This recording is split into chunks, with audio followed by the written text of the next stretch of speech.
Acetyl-L-Carnitine gets sold like a Swiss Army knife. Sharper brain, calmer nerves, more fat burning, better workouts. Is the core idea actually strong? Or is this one of those supplements where a real molecule gets stretched into 5 different promises? That is the right suspicion. Carnitine is not imaginary. Your body uses it to handle fatty acid transport and energy metabolism. But acetyl-L-carnitine as a pill has mixed evidence. Some symptom areas look plausible, especially nerve-related or specific metabolic contexts, while broad claims like effortless fat loss or better athletic output are much weaker. The clean physiology is the carnitine shuttle. Long-chain fatty acids cannot just drift into mitochondria for beta oxidation. Carnitine helps move fatty acid cargo across mitochondrial membranes where it can be burned. The acetyl form also carries an acetyl group, which is why people connect it to energy and nervous system metabolism. If the shuttle is real, the obvious supplement pitch is take more shuttle. But does acetyl-L-carnitine actually enter the bloodstream well enough to matter? Or does the body just dump most of it? A 20 to 25 volunteer study makes that caution concrete. After 0.5 or 1.5 grams, acetyl-carnitine had low intestinal absorption and low renal reabsorption. At 1.5 grams, peak plasma acetyl-carnitine rose only about 48% over baseline, and its added exposure was far lower than plain carnitine. Much of it was eliminated as carnitine in urine. The nerve claim is the one I hear most. Burning feet, tingling, diabetic neuropathy, sometimes chemoneuropathy. Is acetyl-L-carnitine a serious nerve support option, or just a softer way to sell pain relief? For neuropathy, I would draw bright lines. New numbness, weakness, foot wounds, one-sided symptoms, or rapidly worsening pain is not a supplement experiment. In cancer survivors, a breast cancer supplement review found acetyl-L-carnitine evidence mixed, and oncology guidance for chemotherapy-induced neuropathy has historically emphasized limited prevention options and stronger support for duloxetine for painful established CPT-I. For brain claims, the acetyl group creates a plausible story because acetyl groups intersect with energy metabolism and neurotransmitter chemistry.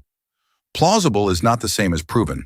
The supplied packet does not show a strong current clinical signal for general memory enhancement in healthy adults.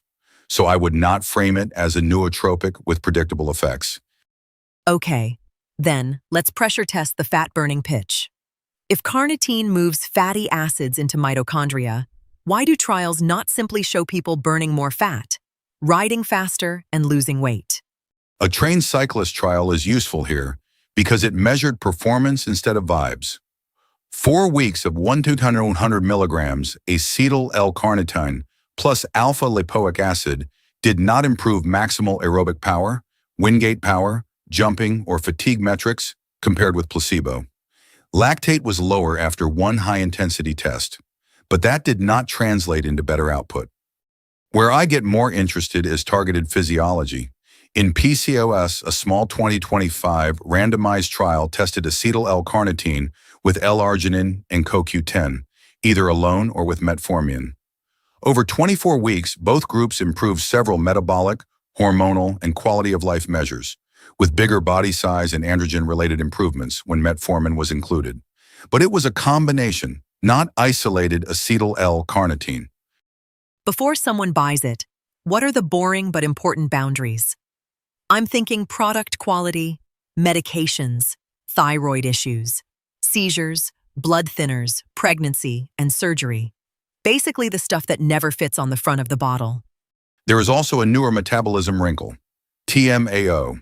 In the 2025 bioavailability study, about 90% of both carnitine and acetyl-carnitine supplements was metabolized to TMAO, with plasma levels reaching around 50 micromolar, a range previously associated with adverse health outcomes.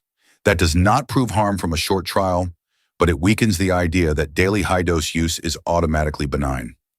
How should people think about food sources versus capsules? If meat already supplies carnitine, does a concentrated acetyl-L-carnitine product belong mostly in deficiency-like or symptom-targeted situations rather than everyday wellness stacks? If someone and their clinician decide on a trial, Make the endpoint boringly specific. For neuropathy, track pain scores, sleep disruption, walking tolerance, and function, not just nerve support. For cognition, track a real task or daily impairment. For weight loss or training, use scale trend, waist, power, pace, or fatigue logs. If nothing changes after a defined window, stop upgrading the story. Who should be extra cautious before trying it? People with seizure history, thyroid disease, anticoagulants, kidney issues, active cancer treatment, pregnancy, or unexplained neurologic symptoms. And would you treat long-term daily use differently from a short, supervised trial? Yes, I would be cautious in all of those groups, and I would not use it to postpone diagnosis or standard treatment. The most defensible use is targeted, time-limited, and transparent to the clinician who knows the medication list. Also remember product uncertainty. Store products may not match trial materials, so third-party testing and avoiding megadoses matter. So the compressed answer is, acetyl-L-carnitine is a real transport-related metabolite, not a universal energy hack. Best fit interest is symptom-specific or metabolic context-specific, not casual fat burning. The biggest evidence mistake is confusing a mitochondrial shuttle with guaranteed weight loss, guaranteed cognition, or guaranteed nerve repair. Judge it by a measurable outcome, a time limit, and whether your risk profile makes the experiment reasonable.